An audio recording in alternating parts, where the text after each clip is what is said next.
Shalom saudara-saudara sekalian yang dikasihi Tuhan. Kita bersyukur buat kesempatan yang Tuhan berikan bagi kita saat ini. Kita masih ada dalam keadaan baik, sehat, dan selamat.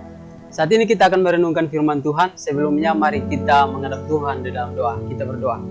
Bapa di surga, kami bersyukur buat kesempatan yang Tuhan berikan bagi kami untuk merenungkan firman-Mu. Berkati kami semua supaya firman yang kami dengar dan kami renungkan pagi ini kami dapat melakukannya dalam hidup kami hari lepas hari. Dalam nama Tuhan Yesus kami berdoa. Amin.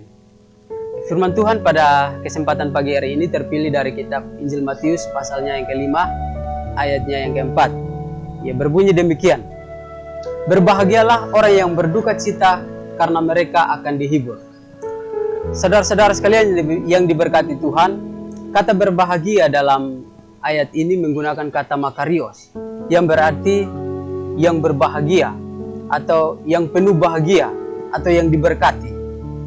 Nah, kenapa Yesus mengucapkan berbahagialah orang yang berduka cita?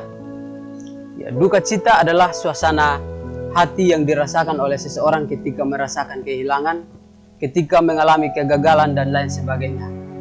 Nah, apakah duka cita semacam itu yang dimaksud oleh Tuhan dalam ayat ini?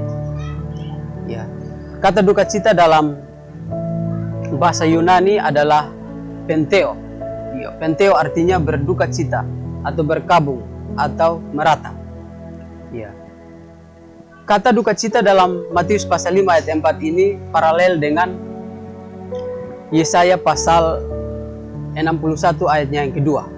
Ya, di dalam Yesaya pasal 61 ayat 2 berbunyi demikian.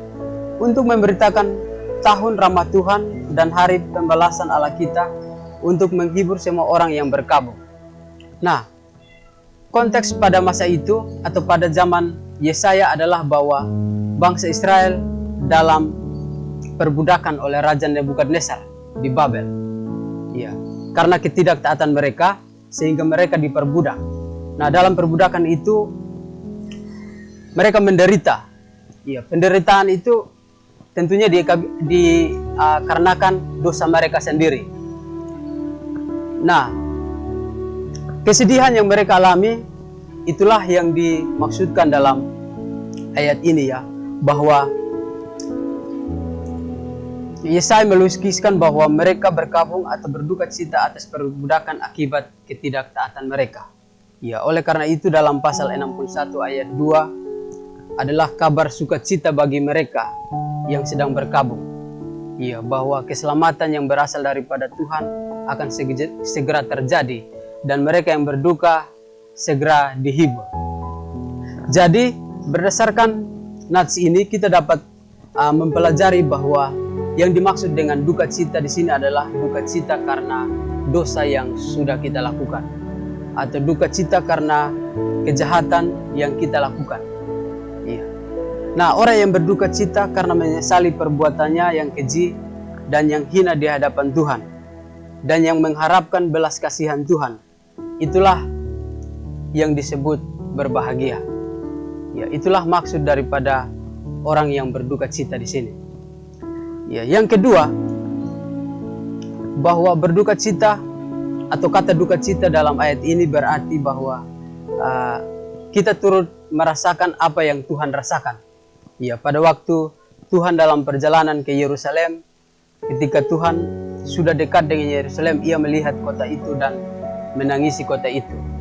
Ya, dari sini kita bisa melihat bahwa duka cita yang dimaksud dalam ayat ini adalah duka cita karena dosa yang sudah kita lakukan, berduka cita karena kesalahan yang terjadi dalam hidup kita, kesalahan yang kita lakukan, dan juga kesalahan yang ada atau dosa yang ada dalam dunia ini. Ya, kita bisa melihat contoh ya. Contohnya adalah Rasul Petrus. Ya, Petrus ketika dia menyadari bahwa dia sudah menyangkal Tuhan Yesus, ya, dia sangat bersedih, ya, bahkan sampai menangis. Alkitab mencatat bahwa dia sampai menangis karena telah menyangkal Tuhan. Ya. Lalu contoh yang kedua adalah penjahat yang disalibkan bersama-sama dengan Tuhan. Ya. Salah satu penjahat itu juga menyadari akan dosanya yang telah dia lakukan. Ya, dia menyadari bahwa seharusnya dan memang dia dialah yang layak untuk dihukum. Ya, bukan Tuhan seharusnya. Ya. Nah, itulah yang dimaksud dengan orang yang berduka cita dalam ayat ini. Ya. Jadi dari ayat ini, dari nats ini kita belajar bahwa yang Tuhan kehendaki adalah ketika kita berduka cita atau ketika kita melakukan kesalahan, kita memohon pengampunan kepada Tuhan dalam pertobatan setiap hari. Nah, itu yang dimaksud oleh ayat ini. Berbahagialah orang yang berduka cita karena mereka akan dihibur. Amin. Mari kita berdoa. Bapa di surga, kami bersyukur dan berterima kasih untuk firman-Mu yang mengingatkan kami sebagai orang-orang yang berdosa. Kami sadar bahwa terkadang dosa membuat kami lupa akan Tuhan. Terkadang dosa membuat kami tidak mengasihi Engkau. Karena itu, melalui firman Tuhan pagi ini, kami diingatkan bahwa Tuhan memperhatikan kami orang-orang berdosa dan Tuhan mengampuni setiap dosa-dosa kami. Dalam nama Tuhan Yesus kami berdoa. Amin.